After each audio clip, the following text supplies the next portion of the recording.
Thanks to the support as a channel member, Justin Hilton. Oh, boys and girls, exciting times. After my pay rise in the new contract a couple of episodes ago, I think we're finally in a position to buy a house in France. It's a wonderful moment.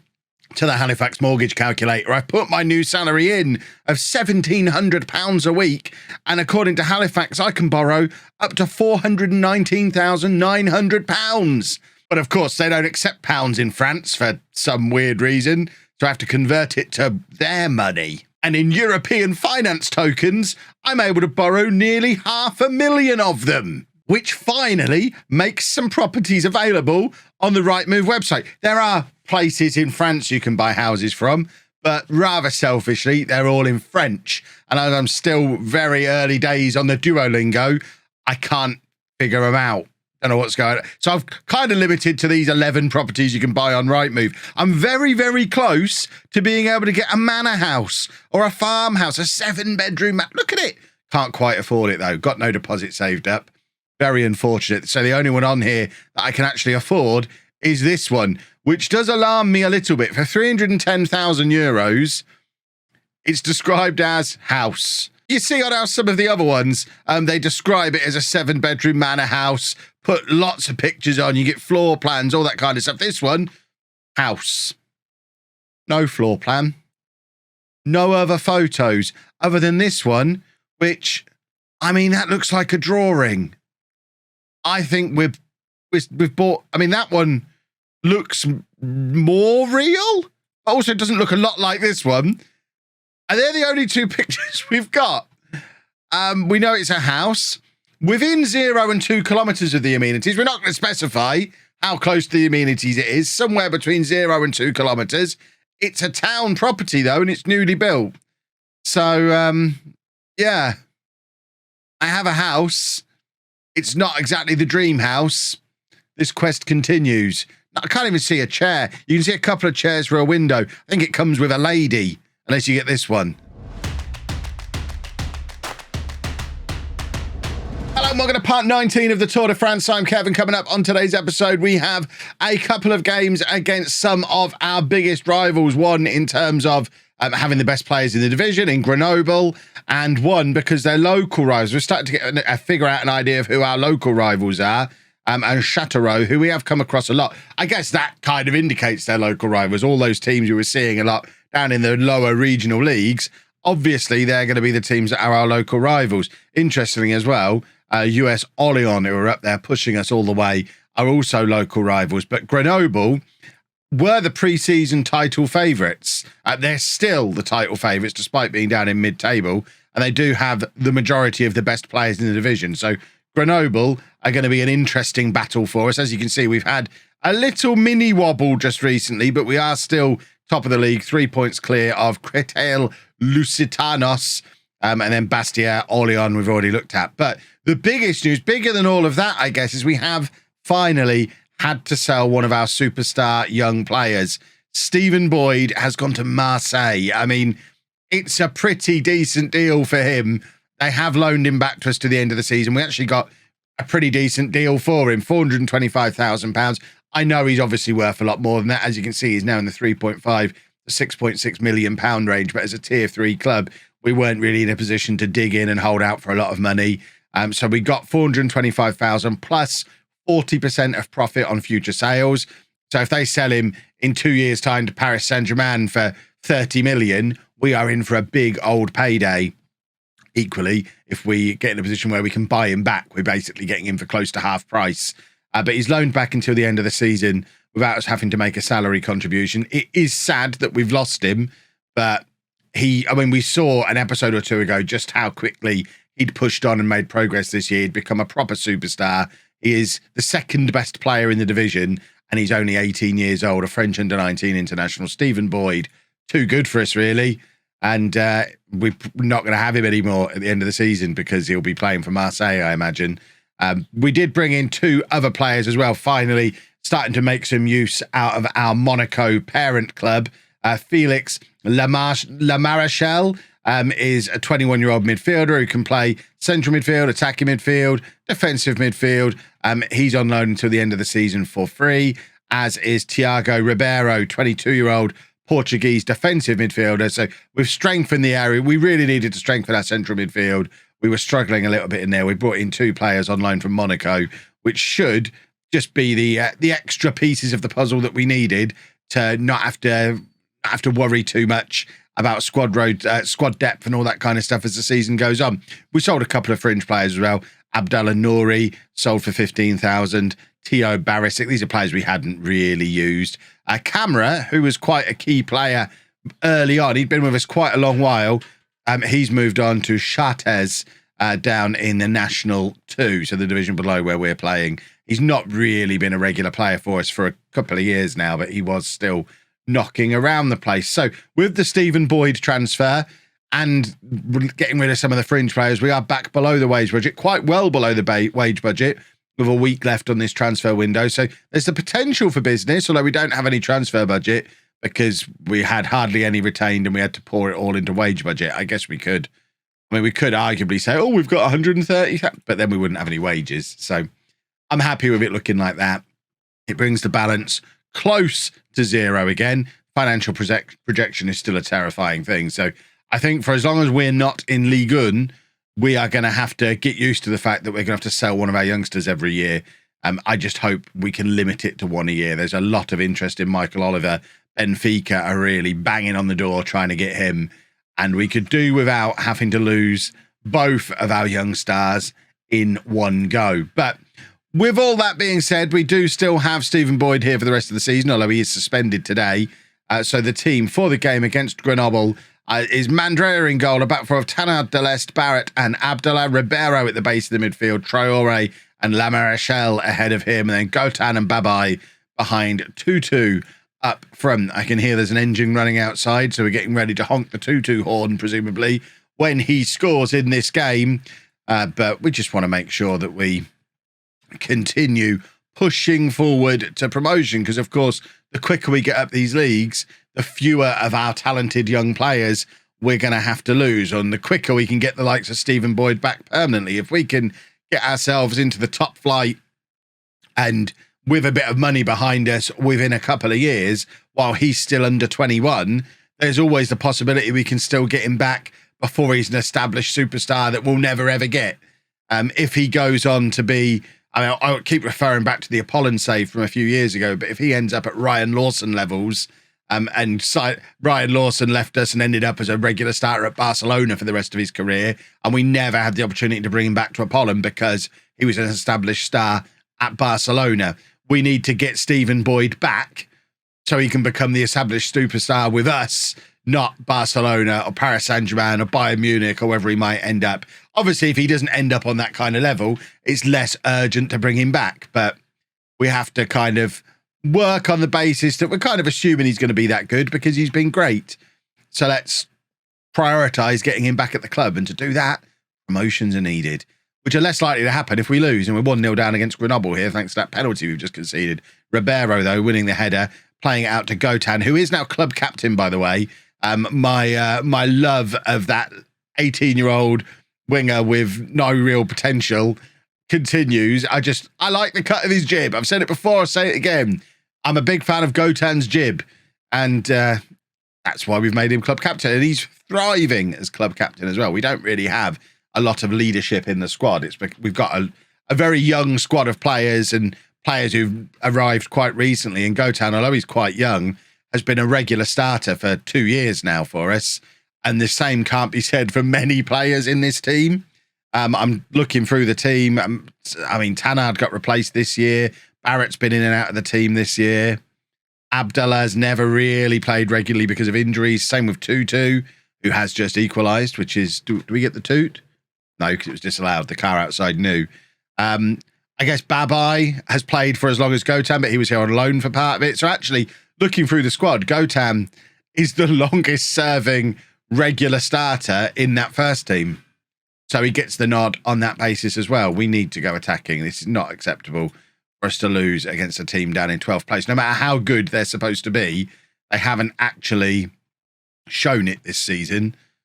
Therefore, we shouldn't be losing to them. Right, Abdallah, as ever, struggling a little bit with fitness issues, so Michael Oliver can come on for him. Le Marechal can come off for Godin. Gotan. We don't have... Okay, we can bring on Tio Her. Push 2-2 out there. That's actually quite a nice attacking change to be able to make. And then let's get Vaquero on for Ribeiro. Get him on in the midfield. And that will probably do for now. We've got Buzrara and Mustache both sat there on the bench ready to come on if need be. But hopefully getting the slightly more attacking change with 2-2 playing as the inside forward, cutting off that left, will help generate something for us. I mean, looking at the match stats, it's another one of those games where we've been the better team and we're just not getting the reward for it. I think our problem is we don't have a prolific enough striker, and Traore there grabs the equaliser on 87 minutes. We deserved it. We deserved to win. At least we've managed to grab the equaliser. But yeah, I think we are struggling a little bit with not having a free-scoring 30-goal-a-season striker. 2-2, as good as he is, isn't that. He's more of a second striker / wide player who doesn't really get to play out wide very often because I like Gotan. And Her just doesn't seem to be prolific at this level in the way. Really, since Her got injured last season, ever since he's been back in and out of the team, he's not looked the same player as he was before his injury. So I think what we probably need is a really good striker, like Buzrara was when we were lower down in the leagues, that kind of level, or Lokorofo, that kind of level. I mean, it might be worth looking back into Lokorofo, see if he's still available, as we are still in January. I don't know how he's getting on after his transfer, but if we could draft him back in to score the goals for us for the rest of the season, that could be a stroke of genius. There's Tio Her, though, brings the ball down beautifully with the chance for a winner here. Her gets through, and what a turnaround we've had in the last couple of minutes of this game. It's only a 7th goal of the season for Her, which really underlines the point that I was making. But we have turned this around from absolutely nothing, and all credit to Tio Her here. That's a brilliant piece of control on his chest, brings it down. He's got absolutely no one up there supporting him. It was just a lump forward from Barrett that Her does very well to get under control, and we go 2-1 up. We should probably drop back down to our positive mentality again, and it's no less than we deserve. Grenoble are presumably going to be pretty upset about it because they were in the lead going into the 86th minute, but this is the kind of, I mean, to use a commentator's cliche, this is the kind of thing that champions do. You look like you're going to lose a game, and then all of a sudden, bang, you've won the game 3-1. You've come from nowhere and scored 3 goals in, 3 goals in 3 minutes, is that? That's quite the turnaround, and Tio Her is afraid of me bringing in another striker by the sounds of it. We brought 2-2 and Her in to replace Lokorofo 18 months ago, and now the talk of Lokorofo coming back, and all of a sudden, he explodes into life. 3 goals in doorbell was a big box of wrestling figures. If you want to see what's in the big box of wrestling figures, that's the sort of thing I do on my second channel. Link to that is in the description below.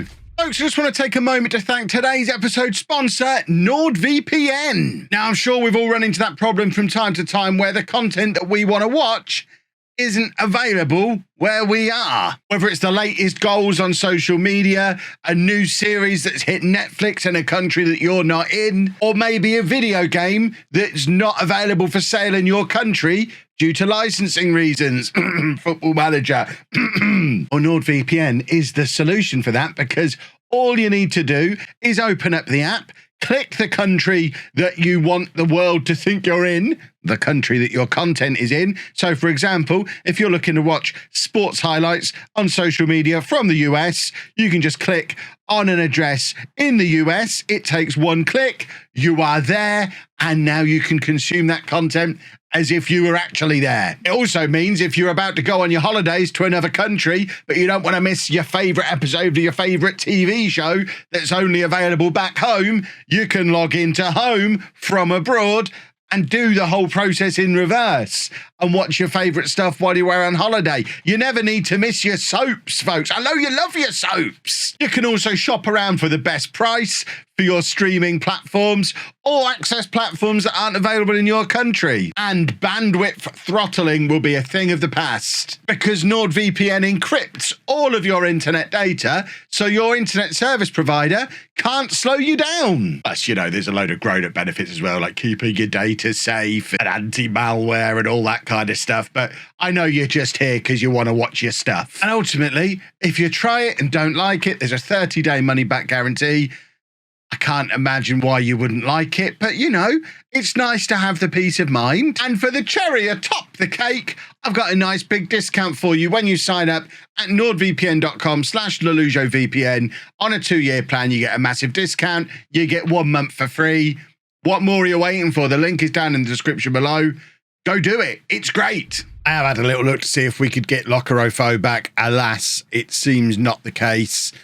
He's actually playing relatively regularly off the bench in the division above us. I'm still considered a very high potential youngster. I did talk to his agent and he's just signed a new contract with them though, and they're not interested in loaning him. So for now, we have to go without. So in the meantime, we just make the one change for the team for our local derby against Chateauroux. Boyd coming back into the team because he's fully fit. Tanard staying in the team ahead of Moustache at left back, partly because I'm afraid of Moustache becoming player of the season and me having to have a Moustache, although to be fair, he's on a 6.65 average for the season. So comfortably the worst player in the squad on rating, almost as if signing players just because they've got a great name isn't a good enough reason to sign players. And Tanard has rightly won his place back in the team. It's taken him the best part of half a season, but he is now our regular starting left back again. But hopefully you get to see the Stephen Boyd show today as he shows his class that has led to him. I think he'll be starting for Marseille next season. I don't expect to be able to get him back on loan again. I'd love to, but I suspect Marseille have plans for him. That's good work from Le Maréchal in midfield, and now Gotan charging forward, showing why I have such faith in him as my captain. Drills the ball across to Babai, and it's a goal, and it was all made by Gotan. I mean, he had a lot of help from Le Maréchal, but we're not going to worry about that. We're going to give all the credit to the skipper because, I mean, the highlight only shows him. It's great strength and pace and direct running. And then once he got there and realised he'd run too far, a little bit of composure and use of the brain to work out a position to get a cross in for Babai, who tucks it away. Good work all round, really. Well, we've got a complete left winger on our hands, and Tanard, if he's got any sense, plays it forward to him again here, although Tanard is trying to go it on his own, and there is Gotan in behind again. This time hits the cross a little bit early. I mean, I'm going to blame the other guy for not being in position quickly enough. Gotan can do no wrong. That's my new thing that I've decided. And they've got him behind Tanard here. Would Moustache have had it covered? Of course he wouldn't. He's not any good.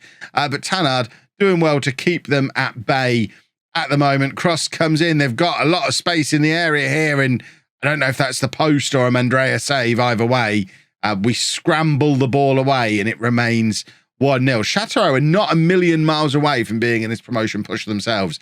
A win for them today, and they move up into the playoff spot potentially, and not too far behind us in the automatic promotion spots. As you can see, though, a win for us today, and we start to extend a little bit of a lead at the top of the league as we are now heading into this second half of the season, which hopefully will, I've said lead a lot here, but hopefully will lead to us pushing on for promotion in the second half of the season. Ribeiro is there to nod home. It's already his second goal since arriving with us.